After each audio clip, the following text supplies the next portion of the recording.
अब आप टीचर हैं तो क्लास के साथ अटेंडेंस, टाइम टेबल, टेस्ट वगैरह पे टाइम तो देना ही होगा ना। जरूरी नहीं है, क्योंकि टीचमेंट बनाता है आपकी क्लास को असली डिजिटल और ऑटोमेट कर देता है ये सारे काम। इसलिए तो कहते हैं कि टीचमेंट पे टीचिंग आसान है। आज ही डाउनलोड करें टीचमेंट। फ्रेंड, आज की इस वीडियो में मैं आपको दिखाने वाली क्लास 9th के हिंदी का रियल पेपर। ये 101% रियल पेपर है। इसके पहले की जो मैंने वीडियो बनाई थी वो आपका रियल पेपर नहीं था, बस उस पेपर से आपके 60% क्वेश्चन आ सकते हैं, ठीक है। और ये वाला जो पेपर है ये 100% रियल है। इस पेपर से आपके पूरे क्वेश्चन आने वाले हैं। अगर आपको यही सेट मिलता है तो सेट भी मिलेगा, तो सेम टू सेम यही क्वेश्चन आपके पेपर में आपको देखने के लिए मिलेंगे। बट अगर दूसरा सेट मिलता है तब भी इस पेपर से आपके क्वेश्चन आएंगे, बट पूरे 100% की गारंटी नहीं है, बट आएंगे, ठीक है। तो ये आप सेट ज़रूर करके जाइएगा, बहुत ज़्यादा हेल्पफुल रहेगा। तो चलिए वीडियो में को स्टार्ट करते हैं। और इसके पहले की जो मैंने वीडियो बनाई थी वो रियल नहीं था, मैं आपको बता रही हूँ अभी भी, ठीक है। वहाँ पर ये जो आपका ईयर था वो था आपका 2022 एंड 2021 था, ठीक है। 2021 का था ये पेपर, आपको 2022 का है, ठीक है। और वो जो पेपर था वो 100 मार्क्स का था, इसलिए उसके क्वेश्चन 26 थे। ये आपका 18 मार्क्स का पेपर है और इसमें 23 क्वेश्चन आएंगे आपके टोटल। और टाइम यहाँ पास आपका 3 आवर्स है। टोटल प्रिंटेड पेज यहाँ पर 6 हैं, आपको दिख गए होंगे, ठीक है। यहाँ पास आपका विषय कोड है 924, तो ये सब आप देख सकते हो। तो भी अपन निर्देश देख लेते हैं। तो यहाँ पास आपका पहला निर्देश है कि सभी प्रश्न को हल करना अनिवार्य है। दूसरा है कि 1 से जो 5 तक के क्वेश्चन है वो आपके ऑब्जेक्टिव वाले क्वेश्चन है, वस्तुनिष्ठ प्रश्न है, 32 मार्क्स के हैं, ठीक है। और यहाँ पास आपका तीसरा क्वेश्चन है, क्वेश्चन नंबर 6 से 15 तक के जो क्वेश्चन है 2 मार्क्स के हैं और उसकी शब्द सीमा आपको 30 शब्द की है। यहाँ पास आपका फोर्थ निर्देश है कि 16 से 19 तक के जो प्रश्न है वो 3 अंक के हैं और उसकी शब्द सीमा 75 वर्ड है, ठीक है। और यहाँ पास फिफ्थ निर्देश है आपका, यहाँ पास आपका फिफ्थ निर्देश है, प्रश्न क्रमांक 20 से 23 तक प्रत्येक प्रश्न 4 अंक का है और शब्द सीमा 120 शब्द है, ठीक है। यहाँ पास हमारा पहला ऑब्जेक्टिव क्वेश्चन है।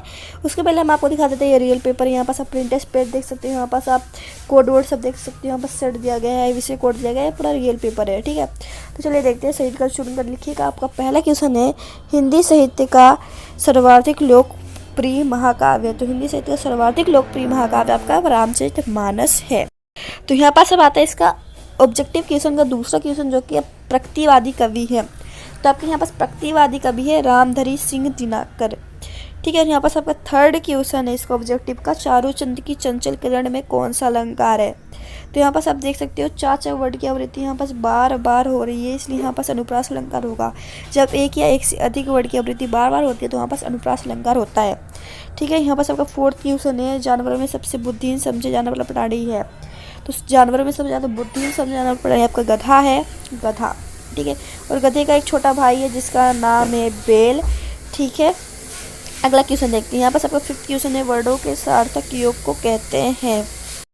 तो आपके वर्डों के सार्थक योग को हम शब्द कहते हैं। इसको एग्जाम्पल की मदद से समझते हैं। फॉर एग्जाम्पल आपका एक वर्ड है रा, दूसरा वर्ड है माँ और तीसरा वर्ड है आ। तो यहाँ पास आप क्या बनेगा, रामा बनेगा, यहाँ पास रामा, ठीक है। तो यहाँ पास रामा क्या है, आपका एक शब्द है। अगला क्वेश्चन देखते हैं। यहाँ पास आपका सिक्स्थ क्वेश्चन है, माटी वाली को शहर से अपने गांव पहुंचने में समय लगता था। तो माटी वाली को अपने शहर से गांव पहुंचने में आपका समय लगता था 2 घंटे का, ठीक है। यहाँ पास अब आप कहता है दूसरा क्वेश्चन जो कि है, रिक्त स्थानों में सही शब्द चुनकर लिखिए। तो जैसे कि आपको पता चल गया होगा, ये आपका 101% रियल पेपर। यहाँ पर सब देख सकते हो, सारी चीज़ें पेज नंबर दिए गए हैं, टोटल मार्क्स दिए गए हैं, ठीक है। और आपको ये भी पता होगा कि यूट्यूब पे ये पेपर कितना ज़्यादा वायरल हो रहा है, ठीक है। ये पेपर आपको सारे यूट्यूब की वीडियोस में मिलेगा, ठीक है। ये आपका पेपर लीक हो चुका है, 101% यही पेपर आपका आने वाला है। तो चलिए रिक्त स्थान का पहला क्वेश्चन देखते हैं, जो कि है को हिंदी साहित्य का स्वर्ण युग माना जाता है। कौन से काल को माना जाता है, भक्ति काल या वीरगाथा काल। तो इसका आंसर होगा भक्ति काल। तो यहाँ पर सबका रिक्त स्थान का दूसरा क्वेश्चन है, घृणा को उत्पन्न करने वाले दृश्यों का वर्णन होने पर रस होता है, भयंकर रस या विभत्स रस। तो इसका आंसर आप सभी को पता होगा कि इसका आंसर आपका विभत्स रस होगा।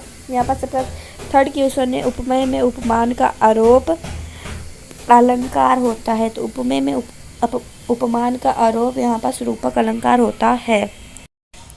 और यहाँ पास आता है आपका फोर्थ क्वेश्चन, जो कि बैलों का स्थान गधे से नीचा होता है, ठीक है, नीचे होता है। इसका मैं आपको पूरा प्रूफ देती हूँ, नीचा ही होगा इसका आंसर।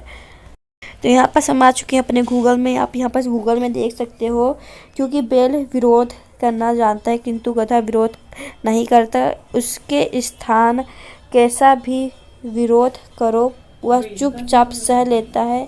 इस कारण से प्रेमचंद ने बैलों को गधे से नीचा कहा है। ठीक है, तो इसका आंसर आपको पता चल गया होगा कि इसका आंसर नीचा है। ये मैंने आपको अपने प्रूफ के साथ इसलिए दिखाया क्योंकि यूट्यूब की जो वीडियो है उसमें आपको इसका गलत आंसर बताया जा रहा है कि ऊंचा है। ठीक है, इसका करेक्ट आंसर आपका नीचा ही होगा। ठीक है, यहाँ पर आपका फिफ्थ क्वेश्चन है, महादेवी वर्मा के बाबा उन्हें बनाना चाहते थे, तो उन्हें वो विदेशी बनाना चाहते थे, विदुषी। ठीक है, यहाँ पर आपका सिक्स्थ क्वेश्चन है, कमाई में प्रत्यय है, तो कमाई में आपका आई प्रत्यय है, आई। ठीक है, यहाँ पर आपका लास्ट क्वेश्चन है, रिक्त स्थान का मेरे नाना पक्के माने जाते थे, तो मेरे नाना पक्के साहब माने जाते थे। अभी हम देख लेते हैं सही जोड़ी।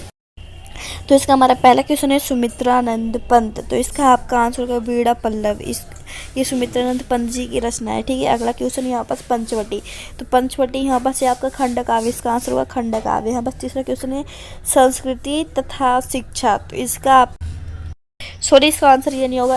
यहाँ पास संस्कृति तथा शिक्षा का आंसर यहाँ पास आपका होगा श्यामा चरण दुबे। यहाँ पास फिर है इंद्र का पर्यायवाची, तो इंद्र का पर्यायवाची यहाँ पास होगा सूरपति। तो यहाँ पास 5वां क्वेश्चन है माटी वाली पाठ के लेखक, तो इसका आंसर होगा आपका विद्यासागर नेटियाल। तो यहाँ पास आपका लास्ट क्वेश्चन है रसात्मक वाक्य काव्य, तो ये आपका आचार्य रामचंद्र शुक्ल ने कहा था। तो यहाँ पास मैंने डाल दिए हैं यहाँ पास सबके नंबर। ठीक है, यहाँ पर आप नंबर देख सकते हो। तो चलिए अपना नेक्स्ट क्वेश्चन देखते हैं। तो यहाँ पास आता है अब आपका फोर्थ क्वेश्चन, जो कि एक शब्द या वाक्य में आपको उत्तर देना है। ठीक है, तो ये वाला जो क्वेश्चन है वो आपका है 6 मार्क्स का। तो यहाँ पर आपका पहला क्वेश्चन है, इसका बीजक किसकी रचना है, तो बीजक आपकी कबीर जी की रचना है। यहाँ पर आपको दूसरा क्वेश्चन है प्रबंध काव्य के कितने भेद है, तो प्रबंध काव्य के आपके 3 भेद है। तो ये था आपका पेज 3। यहाँ पर आप देख सकते हो साहित्य विषय कोड वगैरह सब यहाँ पर दिया गया है। तो चलिए इसका भी हम आपका थर्ड क्वेश्चन देख लेते हैं। तो इसका आपका नेक्स्ट क्वेश्चन है रिपोर्टाज किसे कहते हैं, तो ये है इसका आंसर। तो आपको इतना बड़ा लिखने की जरूरत नहीं है, आप छोटा सा भी लिख सकते हो। तो इसका शॉर्ट में आंसर होगा रिपोर्ट की कलात्मक और साहित्यिक के रूप को ही रिपोर्टाज कहते हैं ना। इसका हमारा नेक्स्ट क्वेश्चन है अब रचना के आधार पर वाक्य के कितने भेद होते हैं, तो रचना के आधार पर वाक्य के 3 भेद होते हैं, सरल, संयुक्त और मिश्रित वाक्य। ये तो थे आपके रचना के आधार पर वाक्य। यहाँ पर आपके अर्थ के आधार पर वाक्य होते हैं, वाक्य के 8 प्रकार होते हैं। तो यहाँ पर आप देख सकते हैं कौन कौन से प्रकार होते हैं। यहाँ पास विधान वाचक वाक्य, विशेषवाचक वाक्य, प्रश्नवाचक वाक्य, विस्मयादि वाचक वाक्य, आज्ञावाचक वाक्य, इच्छावाचक वाक्य, संकेतवाचक वाक्य और संदेहवाचक वाक्य। ठीक है, तो ये आपके 8 प्रकार होते हैं अर्थ के आधार पर वाक्य। इसका अब हमारा फिफ्थ क्वेश्चन है कि वृद्धा कपड़े में क्या छिपा लेती थी, तो वृद्धा अपने कपड़े में एक रोटी छिपा लेती थी। तो यहाँ पास आपका इसका लास्ट क्वेश्चन है लेखिका ने अपने नानी को क्यों नहीं देखा, क्योंकि वह स्वर्ग सितार गई थी। ठीक है, मतलब मर गई थी। तो यहाँ पास अब हम देखते हैं अपने सत्य, तो ये आपका टोटल 7 मार्क्स का। ठीक है, तो चलिए देखते हैं।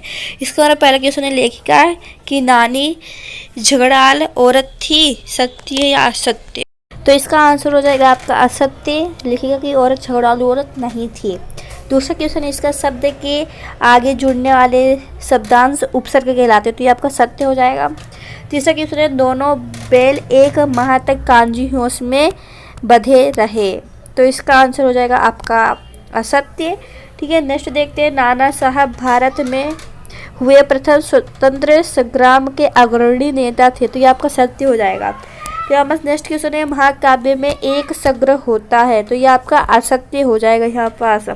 ठीक है, नेक्स्ट क्वेश्चन है मानसरोवर वास्तव में कैलाश पर स्थित एक पवित्र तालाब है, तो ये आपका सत्य हो जाएगा। इसका लास्ट क्वेश्चन है काम्यानी के रचयिता तुलसीदास है, तो ये आपका असत्य हो जाएगा। काम्यानी के रचयिता तुलसीदास नहीं है। तो आपका काम्यानी के रचयिता जयशंकर प्रसाद है, तुलसीदास नहीं है। ठीक है, तो अगला क्वेश्चन देखते हैं हम। तो आज की इस वीडियो में हम इतने ही क्वेश्चन सोल्व करेंगे। यहाँ पास आपके टोटल 32 मार्क्स के क्वेश्चन हमने यहाँ पर सोल्व करवा दिए हैं। तो अगर आपको ये वीडियो पसंद आई होगी तो वीडियो को एक लाइक तो जरूर कर देना। और हाँ, जिसको अभी भी डाउट है ये रियल पेपर नहीं है तो उसको मैं बता दूँ, रियल पेपर है भाई। लोग अब कमेंट करना मत बैठना कि ये फेक है, ठीक है। तो ये रियल पेपर है। और जैसे कि मैं जब प्रीवियस ईयर अपलोड करती हूँ या फिर वो रियल नहीं होता तो मैं अपनी वीडियो में बता देती हूँ लास्ट में, या फिर अपने दूसरे पार्ट में बता देती हूँ। तो जैसे कि मैं बोल रही हूँ रियल पेपर है 110%। तो अगर आपको ये वीडियो पसंद आएगा तो वीडियो को लाइक करना, चैनल को सब्सक्राइब करना। थैंक्स फॉर वॉचिंग, बाय, मिलते हैं दूसरी वीडियो में।